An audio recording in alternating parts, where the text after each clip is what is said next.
जय श्री झूलेलाल। सतनाम साखी सिंधी समाचार राजस्थान में तव्हांजो स्वागत है। दोस्तों, चेटीचंड सिंधी मेला समिति महानगर जयपुर जा चुनाव जोरों ते हलन पे जयपुर में।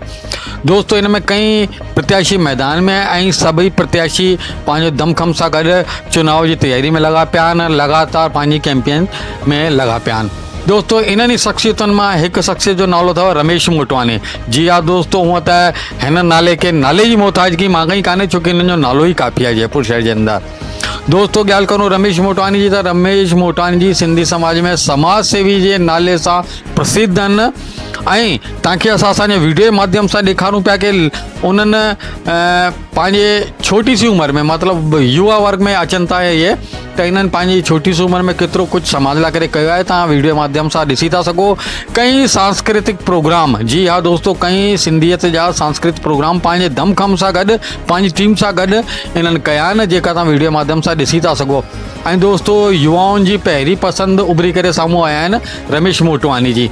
जी हा दोस्तों, ऐं हिकिड़ा सचा नेक ऐं ईमानदार रमेश मोटवानी जी बंदा आहिनि, जंहिंजे मथां कहिड़ी प्रकार जो समाज में कोई दाग न आहे।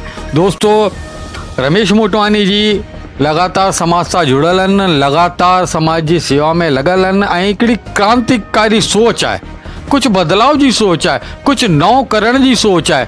जीअं कि रमेश मोटवानी जेका असांजी फ़ोन ते ॻाल्हि थी त उन्हनि साफ़ तौर ते चयो कि अगरि मां अध्यक्ष ठहियां थो त मां मेलो पखवाड़ो ऐतिहासिक कंदसि गॾु में मेलो जीअं अप्रैल में ख़तमु थी थो वञे त उन खां पोइ बि सांस्कृतिक प्रोग्राम रुकंदा कान, पूरे साल सांस्कृतिक प्रोग्राम सिंधियत जा मां कंदो रहंदसि ऐं युवाउनि खे अॻियां कंदसि, युवाउनि खे पूरो मौक़ो ॾींदसि अॻियां वधण जो ऐं युवाउनि खे इन पंहिंजे सिंधियत जी जेकी चइजे न संस्कृति कल्चर, हिन सां मां सभिनि खे रूबरू कराईंदसि।